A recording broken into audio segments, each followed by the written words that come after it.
As part of this exercise too, we are walking around the New York City lot here at Fox Studios and talking about potential hazards or utility hazards that pose our CERT members significant risk.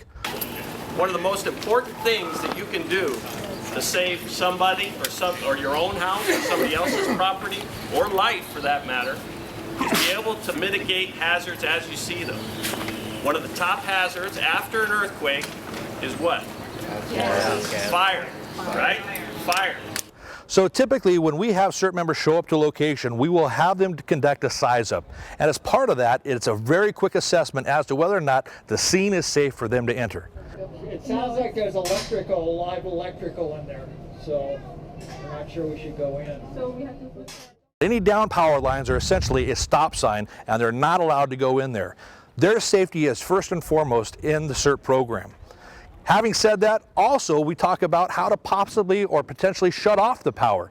In situations where there's an electrical panel or other situation where they can safely access that panel and shut that panel down, to secure that electrical source, we also talk about that process and how they would go about doing so. If you don't know, just leave it alone.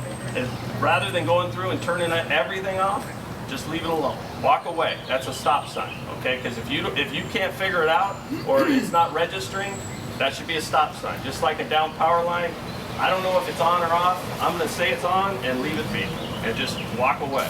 Okay? We're not here. None of us are firefighters here. Well, some of us are, but none of you are firefighters here. So just leave it be. Okay? Deal with what you can deal with. Don't think you have to take on the world all at once. Okay? Additionally, we talk about gas and the importance of shutting off gas in a disaster situation, specifically if they hear the sound of leaking gas. How do we know it's off? Quarter turn? Quarter turn. And how do we know just by looking at it? Whether it's vertical or horizontal. Okay, all right, so is everybody clear on that? Here's the valve. If it's this way, it's off. If it's this way, it's on. We talk about a gas meter and how to appropriately shut that gas meter off, and also water. Water is another utility that possibly can be secured by a CERT member. Also, after a major disaster, an earthquake, let's say, you've got all kinds of sewage lines that are now getting into the water lines, right? So you got to consider all the water's contaminated. That may be a good time to shut that off too. If you see brown water coming out of your sink, probably best just to shut it off because you're not going to shower in it, you're not going to drink it, right?